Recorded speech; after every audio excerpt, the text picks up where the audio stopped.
Hello, today I'm going to be showing you this.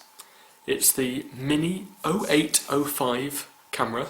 It's the successor to the 0803, which in turn was the successor of the 0801. Now I don't actually own those models, so I can't do a comparison. So what I'm going to be showing you today is an unboxing of the 0805 camera, and then I'll do a quick road test. Okay, so I bought this from a UK seller on eBay.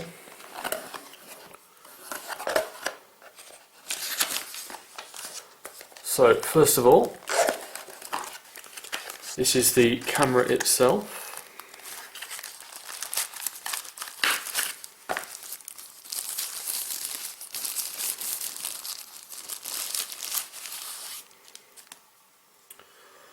So there you go.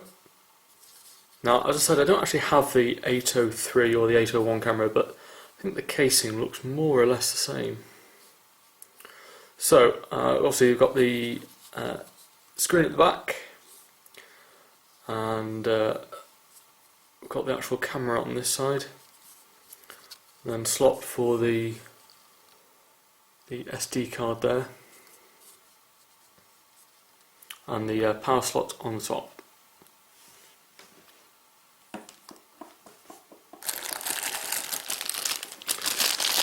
Power lead for the cigarette lighter, the power unit in your car.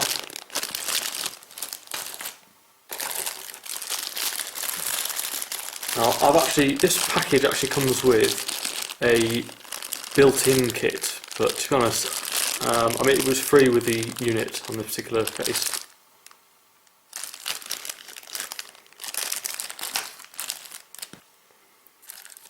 Then we've got a mini USB, and then the actual thing which is going to attach it to the car windscreen.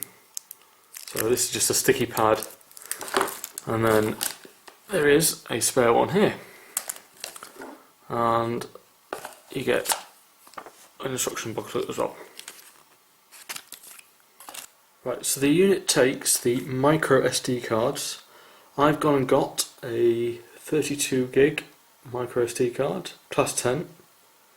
So all you need to do is put it in the slot there.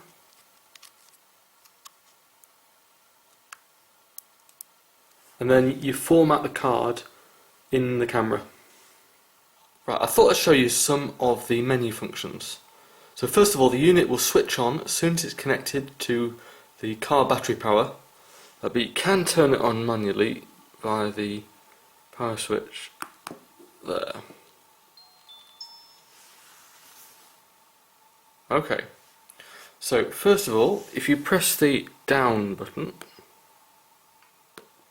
you can review some of the footage you've already taken. So for instance,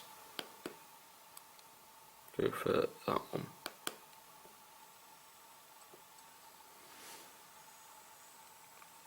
Okay, and then if you want to review that at different speeds, you can change it by going half speed, auto, etc. and just press OK just to go back. Okay, so you've got video, and hold it down again, give you any photos you've taken. And then finally, you go back to the normal. Okay, and then the menu functions.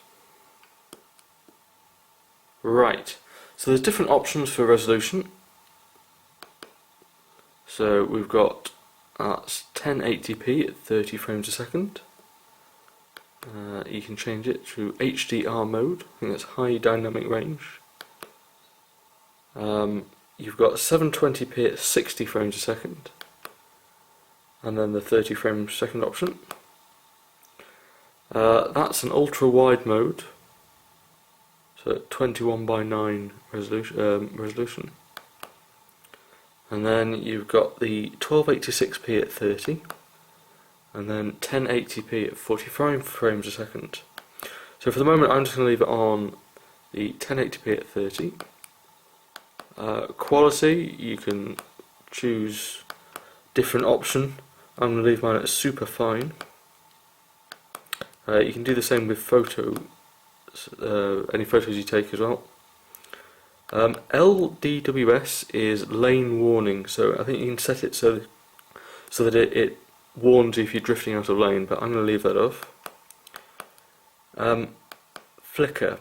Okay, so I've got this set to 50 Hz at the moment, which is probably the best in the UK or most of Europe, and there is an auto option which will presumably decide, I think that'll be useful at night, or you can set it to 60.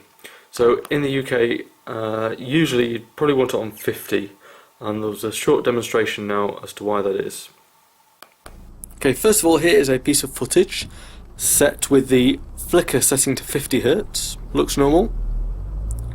But if you didn't set to 50 and you're recording in Europe, where the alternating power grid cycles at 50 Hz, you get some weird effects with things like traffic lights and street lights that appear to be pulsing.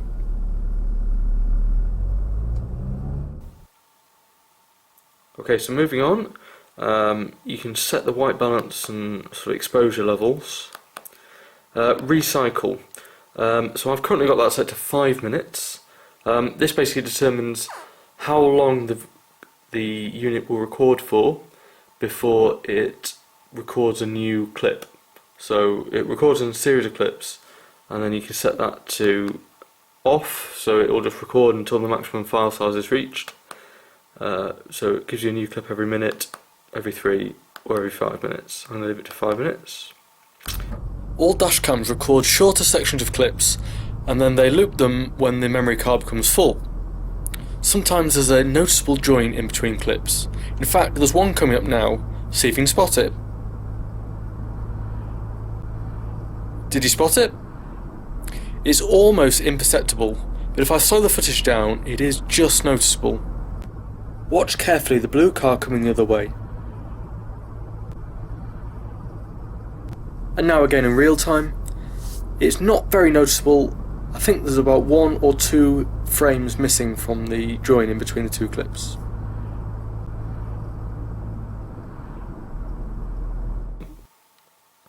So you can also, if you want to have a timestamp appear on the video, you can set those in this section. So you get timestamp, driver number and the GPS location. So I've actually got those set off at the moment, but you can set those.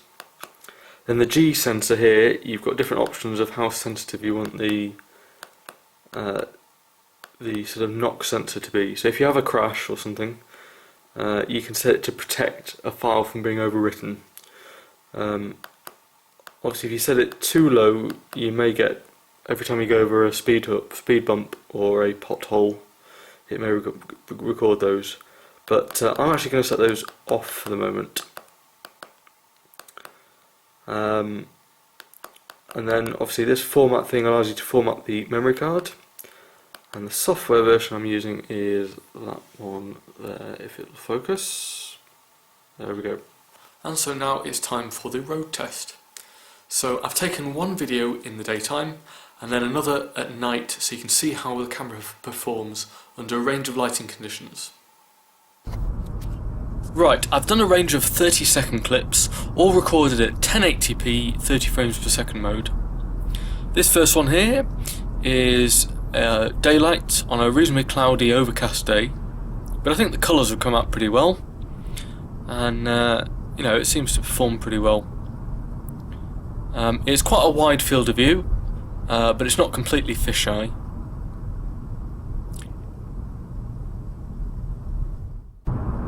And now this is also during the day, but with the sun almost straight in your field of vision. One thing about this camera, it does record audio, but it is reasonably quiet. You can actually boost it, and it still seems pretty clear actually. So it's not too bad. You know, I've tried speaking into it, and it seems clear enough you can understand what's going on. So if you need to record audio. And now onto the night shots. This first one, taken on a well-lit motorway.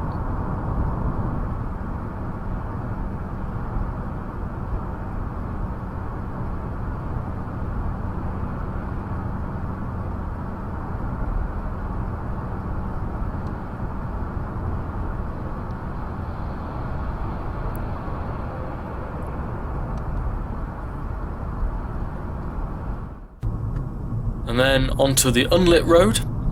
This one is effectively just illuminated by main beam headlights. There was actually a full moon as well, but it is mainly headlights.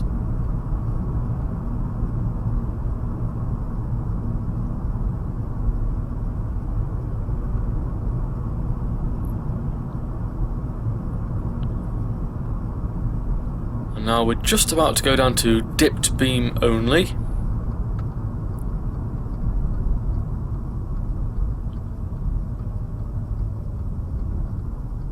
So it still seems to record reasonably well. You know, it's I don't think too many dashcams are going to perform that well under very low light conditions.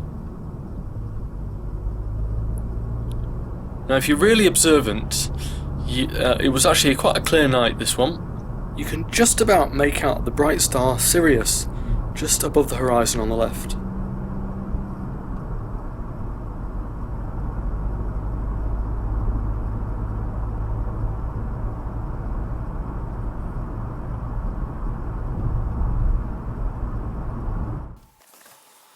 So, thanks for watching.